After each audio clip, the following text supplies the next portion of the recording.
Importing chicken from Brazil seems like the only options that Indonesia have to do. This happened since Brazil won the trade dispute against Indonesia in WTO, and chicken import have to be done even though the production trend of Indonesia's broiler chicken keeps increasing. To know more about the detailed information about this, let's check the first data. So as we can see through the data, Indonesia's broiler chicken productions in 2014, let's say, it hit 1.5 million tons, while in 2015 it has increased by 0.1 million tons. And then moving on to the last year, in 2018 compared to 2014, it has a significant increase to be 2.1 million tons. And Indonesia has revised its law in order to allow imports of chicken and poultry products from Brazil, following a World Trade Organization's or WTO decisions. And according to a statement from the Indonesian government, Brazil launched a WTO case against Indonesia in October 2014, alleging that Indonesia's law and procedures made it difficult for meat to enter the country. And this year, Brazilians reinforced the complaint against the barrier. And if we take a look at the productivity on the trend of the last 5 years, Indonesia's local broiler chicken productivity shows improvement. And the highest increase happened in 2019. It was rose by 17.02%. And Indonesia's local broiler chicken productivity is to fulfill its consumptions. To have deeper view on the chicken consumption trend, let's check the next data. Through the next data, we can see the chicken consumptions per capita in Indonesia. So we have two categories here. The first category is kampung chicken, and the second is broiler chicken. And as we can see, between kampung chicken and broiler chicken, the differences is quite different and high.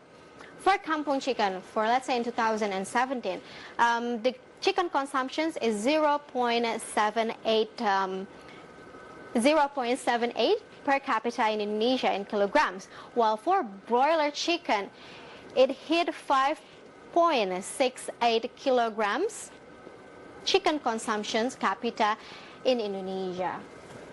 And Indonesia's chicken productivity in 2017 increased to 2.14 million tons, or increased slightly 97,000 tons, or perhaps we can say it in other words, 4.75% from the previous year.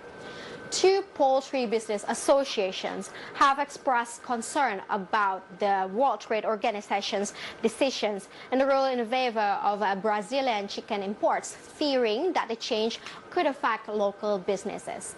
And a member of the Nusantara Poultry Breeders Associations, or we can call it as PPUN Supervisory Council, Sigit Prabowo, said that it was important for all stakeholders in the poultry business to collaborate and to improve efficiency so that local chicken meat could compete with the commodity from Brazil. And how about Indonesia chicken import volume? Let's check the next slide. We can see the data of Indonesia chicken import volumes. In 2014, this is the highest among of all. We can see about 1.1 million tons import volume for Indonesia chicken, and it significantly dropped to 0.42% in 2015. We can see the significant decrease in here, while in 2016, which is the following year, it became 0.01 million tons only. And while for the last year in 2018, it hit only 0.07 million tons.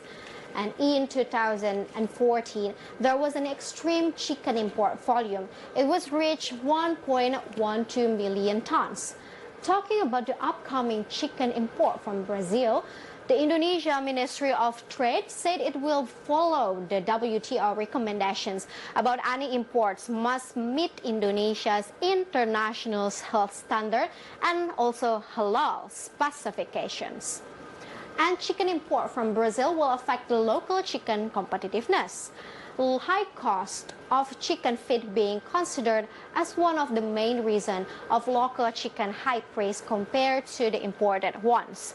And talking about the dynamic of global trade, Indonesia's product also experiencing technical obstacles when it comes to entering potential market. Here's the list of 5 Indonesian products that are getting most technical obstacles in the global market.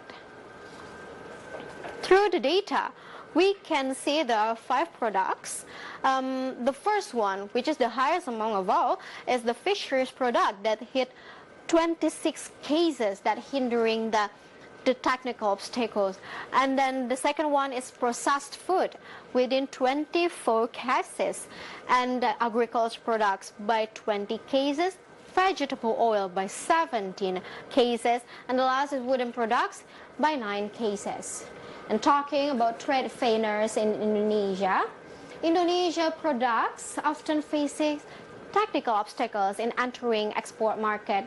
Many reasons were being used as a standpoint to prevent Indonesia's product entering some countries, from environmental issues to product qualifications.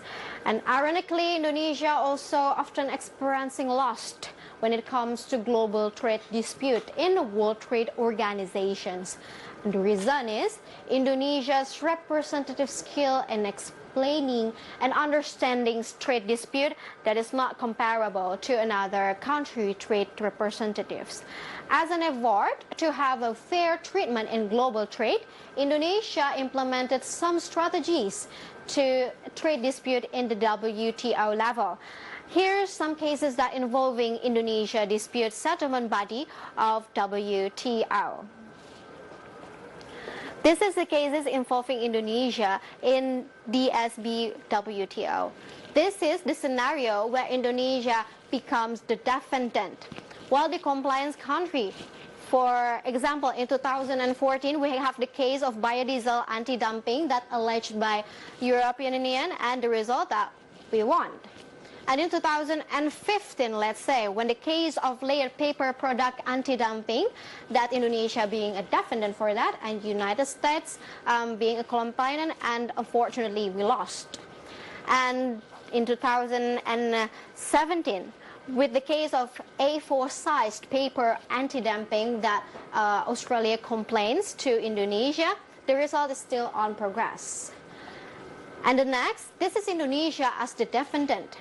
While the compliant countries, we can see there is a United States and New Zealand with the case of horticulture and animal products of import rules. In 2014, and unfortunately we lost, so we have to import horticulture and animal products from US and New Zealand. While for European Union, it's about the cigarette dispute that Indonesia as a defendant is still on progress, that we can seemingly hope that Indonesia will win this trial. And the third one is Brazil in 2014 that alleged Indonesia to chicken and chicken products to import rules. And apparently we lost it. And then we have to import chicken and chicken products from Brazil. And the fourth one is the Taiwan and Vietnam with the case of still safeguard import rules that's still in progress.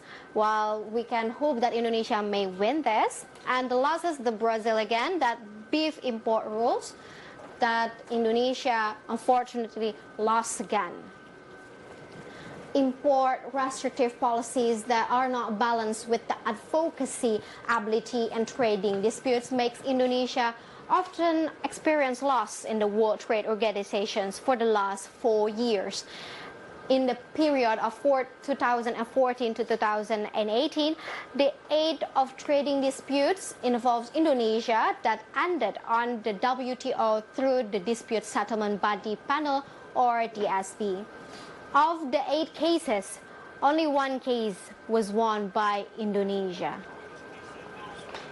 And most of all, amidst what happened in the global trade dynamics, we are hoping nothing but the fair trade between a lot of countries in the world. Stay tuned on market headlines because we will right back after the break.